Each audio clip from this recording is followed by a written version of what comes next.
Bah oui, t'aimerais t'avouer. Oui, oui. Il y a un gars.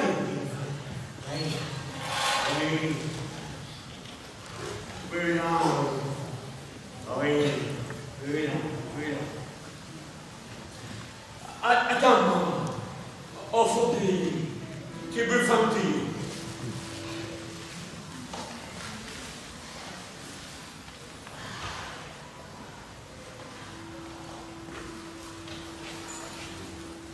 Oui, maman.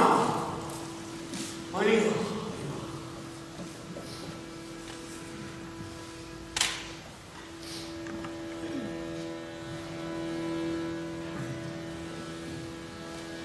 Oui, on va y aller.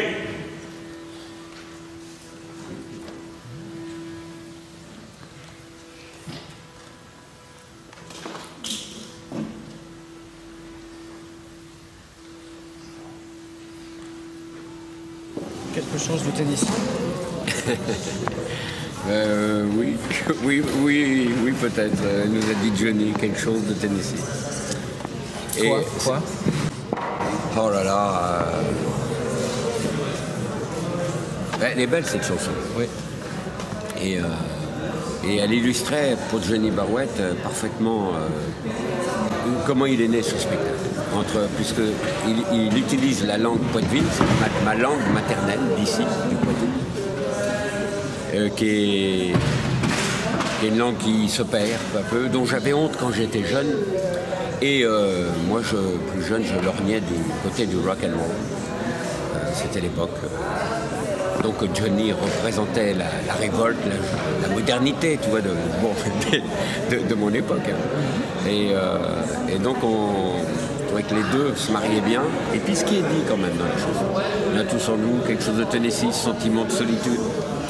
Et puis de chacun qui trace son chemin et sa route, un peu comme il peut, tu vois. Ça fait référence à Tennessee Williams aussi, bien sûr, qui est un superbe auteur de théâtre, qui a écrit beaucoup de pièces de théâtre sur des huis clos. Un homme, une femme, dans une chambre qui attend le bonheur, l'amour, la mort, on ne sait pas trop. Des choses un peu, toujours entre deux eaux. On ne sait pas de quel côté ça va basculer. Moi, j'aime bien.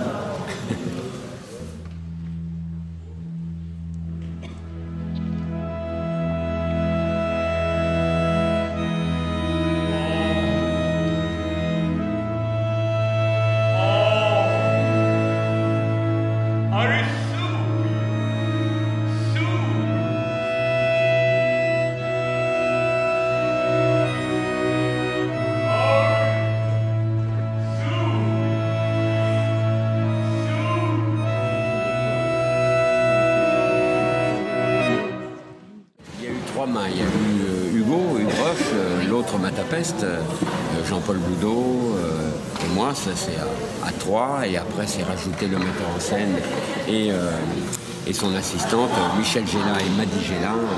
Voilà, il y a eu presque l'écriture, on va dire 3, et puis le fignolage, le ciselage avec tout ce groupe-là. Hey, maman! Ma balle! Maman! Il a trouvé ma balle! Oh! Regardez-moi, regardez-moi, qui l'a fait moi.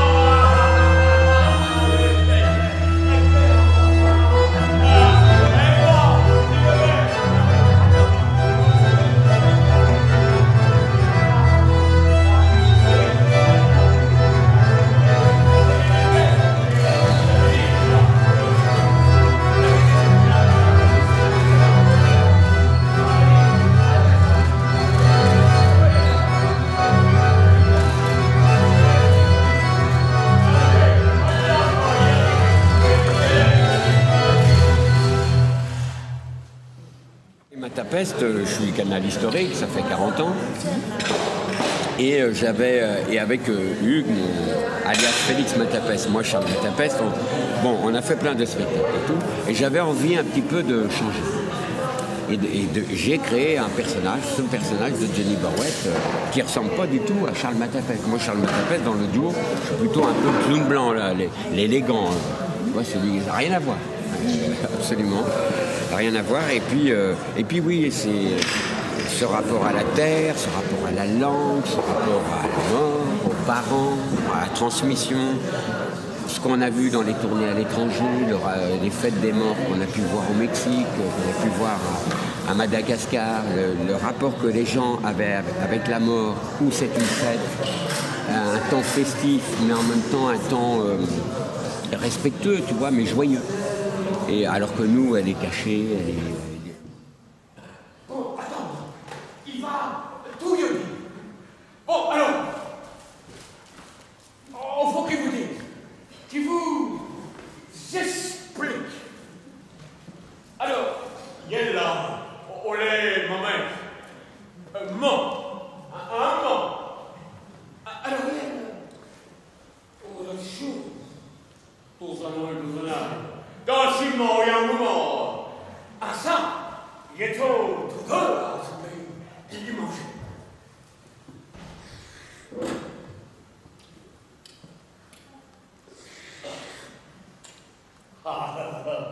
Elle était bonne, Jésus. Dans 6 mois, elle était bonne. Et puis, d'accord, chien.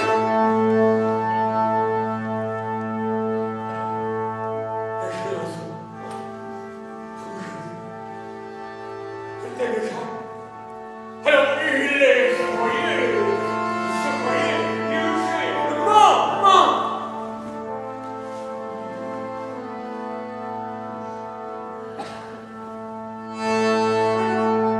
Elle n'était pas sale, de l'autre côté. Elle était basique.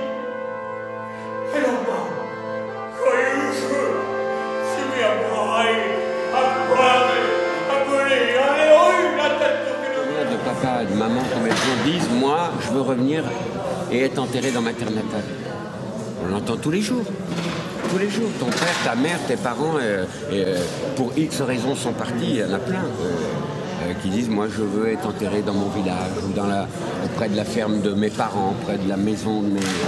Il y a des millions de gens qui font ça. Donc, oui, il y avait ce potentiel-là aussi, qui parlait de façon un petit peu plus universelle, entre guillemets, on va dire. Les papas-là.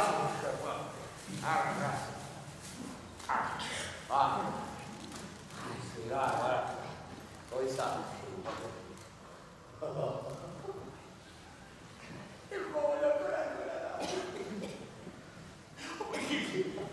Il sort un peu de l'été.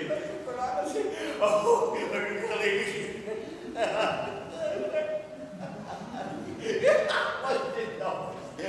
regardez. Ah oui. Les nains. Voilà. Ah, attends.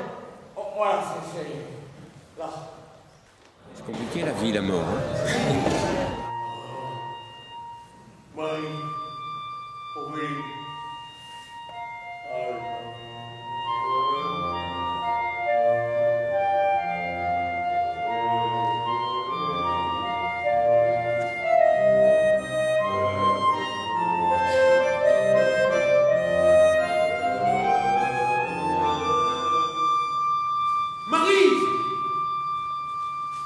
Marie!